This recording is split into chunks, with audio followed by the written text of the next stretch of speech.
17 సంవత్సరాల నుంచి మేము పారాయణం చేస్తున్నాము. సరస్వతి నగర్ కాలనీలో మొదలైంది ఈ పారాయణం.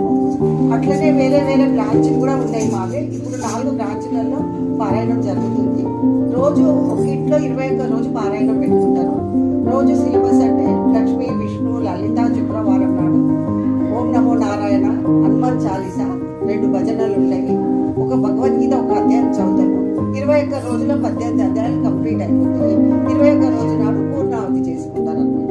ఇట్లనే మేము ఎక్కడెక్కడో ఎంతో మంది పిలిచినా మేము అక్కడ పోయి పారాయణం చేస్తాము. ఒక రోజు పారాయణం కూడా ఉంటుంది. సేమ్ ఇదే అంటే ఇది ఈ రోజు భగవద్గీత చదివినాము. భగవద్గీత కాకుండా లక్ష్మి, విష్ణు, మరి భజనలు, లలిత ప్లస్ హనుమాన్ చాలీసా ఉంటుంది.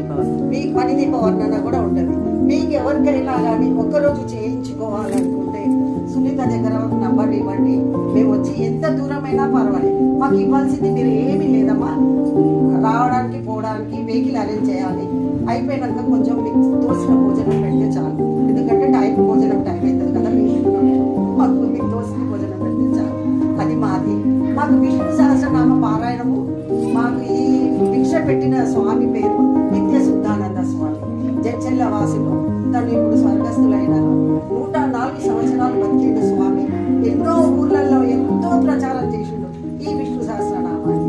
మా అధ్యక్షుల వారు లక్ష్మీశేఖర్ గారు, తను కూడా మాతోనే ఇంత డెవలప్ అవుతుందంటే మేము అందరం కలిసి డెవలప్ చేస్తున్నాము. మరి కరోనాలో కూడా ఆగలేదు మా పారాయణం. ఒక్కొక్క ఇంట్లో వాళ్ళు తీసుకుపోయి వాళ్ళు చదువుకొని ఇంకో ఇంట్లోకి ఇచ్చారనమాట. ఈ స్వామి ఈ పారాయణం పెట్టుకుంటే మీకు ఎంతో మేలు జరుగుతుందమ్మా. ఇది మామూలు కాదు. విష్ణు సహస్రనామాలు మా స్వామి చెప్పేది వజ్రాలు, ముత్యాలు. ఈ నామాలు ముత్యాలు తల్లి గదవ పట్టుకొని చెప్పేది. చదవండి తల్లి, ఇవి ముత్యాలు, ఇవి వజ్రాలు అని చెప్పేవాడు ఆ పెద్ద మనిషి. ఆయన వల్ల మేము ఇవాళ ఏమి రానోళ్ళం కూడా మేము ఇంత నేర్చుకున్నాం తల్లి. మీరందరు రానోళ్ళు ముందుకు రండి, నేర్చుకోండి. మీ ఇంట్లో మీకు మనశ్శాంతి ఉంటుంది. ఏ కష్టం వచ్చినా అది పాము కడిచే దగ్గర చీమ కడిచినంత కష్టాన్ని వస్తుంది. కష్టం రాదు మొత్తం పోతుంది అని నేను అనట్లేదు. చిన్నగా వచ్చేస్తుంది ఆ కష్టము. స్వామిని నమ్ముకుంటే ఏ కష్టం వచ్చినా ధైర్యంగా నిలబడుతుంది. అది మెయిన్. ధైర్యం వస్తుంది అనమాట.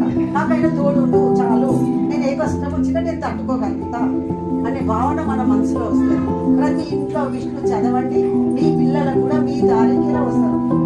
అంతే కదా. మనం ఏం చేస్తే మన పిల్లలు అదే చేస్తారు కదా. అది మీరు చేస్తే మీ పిల్లలకు వస్తుంది.